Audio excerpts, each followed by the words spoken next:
नमस्कार। कभी सोचा है कि जब हमारे यहाँ दिन होता है तो दुनिया के दूसरे कोने जैसे अमेरिका में रात क्यों होती है? या फिर ये कि दिसंबर की कड़कड़ाती ठंड में ऑस्ट्रेलिया में लोग बीच पर क्रिसमस क्यों मना रहे होते हैं? तो चलिए आज इन्हीं सवालों के जवाब ढूंढते हैं और उन अदृश्य नियमों को समझते हैं जो हमारे ग्रह को चलाते हैं। तो सवाल यही उठता है कि एक ही सूरज, एक ही ग्रह, फिर भी इतनी वैरायटी क्यों? कहीं झुलसा देने वाली गर्मी है तो कहीं सब कुछ जमा देने वाली ठंड। इसका जवाब असल में कोई रहस्य नहीं है। ये जवाब हमारी पृथ्वी की गति और उसकी बनावट में ही छिपा हुआ है। चलिए इस पहेली को सुलझाते हैं। इसकी जड़ में है पृथ्वी की दो बहुत ही खास तरह की गतियां।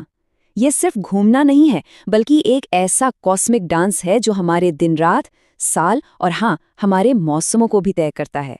पहली गति है घूर्णन यानी रोटेशन। सोचिए कि हमारी पृथ्वी एक लट्टू की तरह अपनी ही एक काल्पनिक धुरी पर लगातार घूम रही है। इस एक चक्कर को पूरा करने में इसे लगते हैं करीब 24 घंटे। और इसी वजह से जब पृथ्वी का एक हिस्सा सूरज के सामने होता है तो वहां दिन होता है और दूसरे हिस्से में रात। ये एक ऐसा चक्कर है जो हमारे जीवन की पूरी लय तय करता है। अब आते हैं दूसरी और उतनी ही जरूरी गति पर, परिक्रमण या रेवोल्यूशन। इसमें पृथ्वी सिर्फ अपनी जगह पर नहीं घूमती, बल्कि सूरज के चारों ओर एक बहुत बड़े अंडाकार रास्ते पर सफर करती है। इस एक पूरे सफर में 365 और चौथाई दिन लगते हैं और यही हमारा एक साल बन जाता है। और हाँ, वो जो हर 4 साल में एक लीप ईयर आता है ना, वो इसी चौथाई दिन का हिसाब बराबर करने के लिए ही होता है।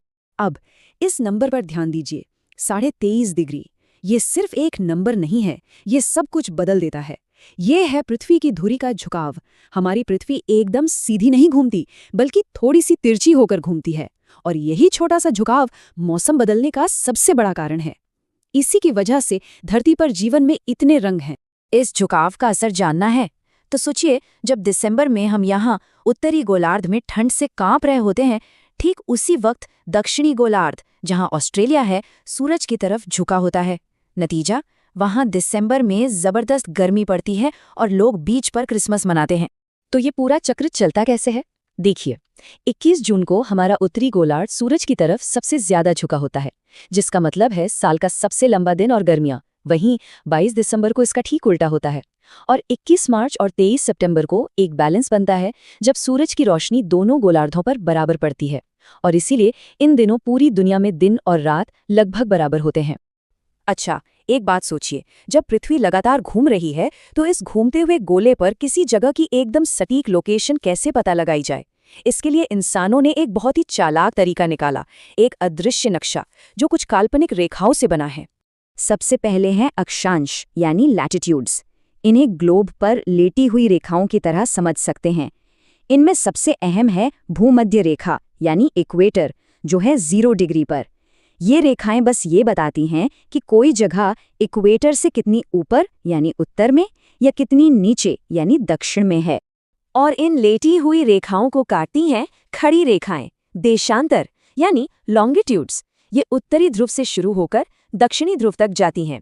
इनका स्टार्टिंग पॉइंट 0 डिग्री लंदन के ग्रीनविच से गुजरता है।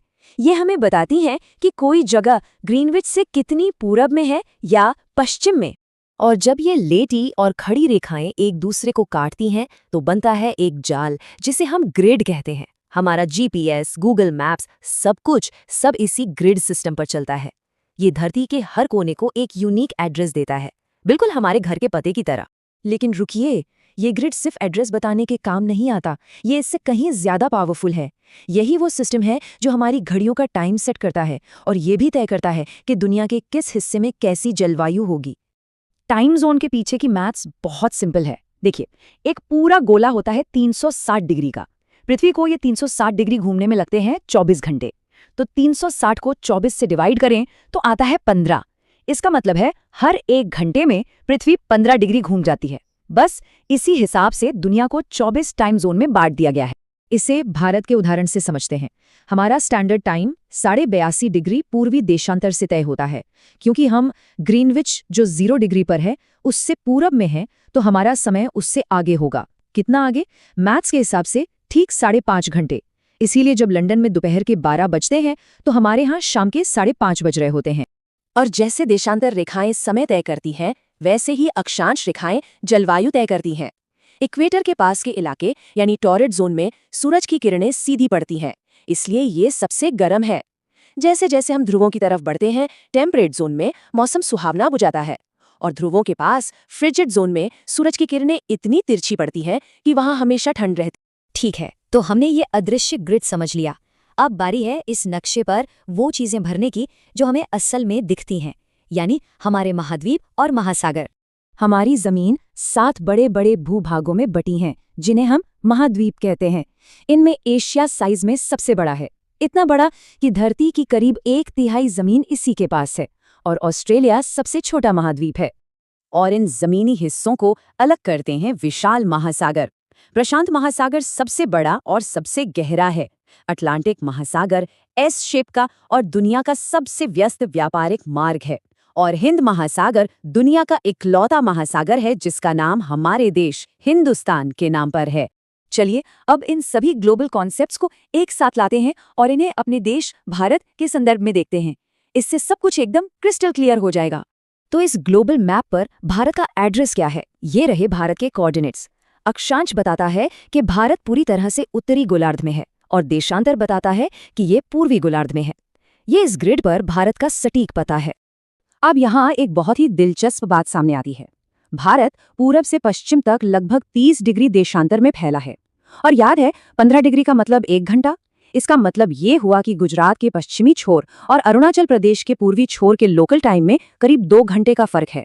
सोचिए, जब अरुणाचल में सूरज उगता है तब गुजरात में घना अंधेरा होता है। अब जरा सोचिए, एक ही देश में 2 अलग अलग समय कितनी बड़ी कंफ्यूजन पैदा कर सकते थे। ट्रेनें, फ्लाइट्स, सब कुछ गड़बड़ हो जाता। इसी समस्या को सुलझाने के लिए 82.5 डिग्री पूर्वी देशांतर को भारत की मानक समय रेखा चुना गया। ये रेखा देश के लगभग बीच से गुजरती है, और पूरे देश की घड़ियां इसी के हिसाब से चलती हैं। तो आखिर में सब कुछ एक दूसरे से जुड़ा हुआ है। पृथ्वी का अपनी धुरी पर घूमना हमारे दिन और रात तय करता है। सूरज के चारों ओर इसका झुकाव और सफर हमारे मौसम बनाता है, और इन गतियों को समझने के लिए बनाया गया ग्रिड हमारी घड़ियों और नक्शों को चलाता है। नक्शे पर खींची हर एक लाइन और घड़ी की हर टिक टिक, सब कुछ हमारे ग्रह की इस लंबी ब्रह्मांडीय यात्रा से बंधी है। और ये हमें एक बड़े सवाल पर छोड़ जाता है। इन रेखाओं और गतियों के अलावा और कौन सी ऐसी अदृश्य शक्तिशाली ताकतें हैं, जैसे गुरुत्वाकर्षण या चुंबकीय क्षेत्र, जो हर पल अभी इसी वक्त हमारी दुनिया को और हमारे जीवन को आकार दे रही हैं?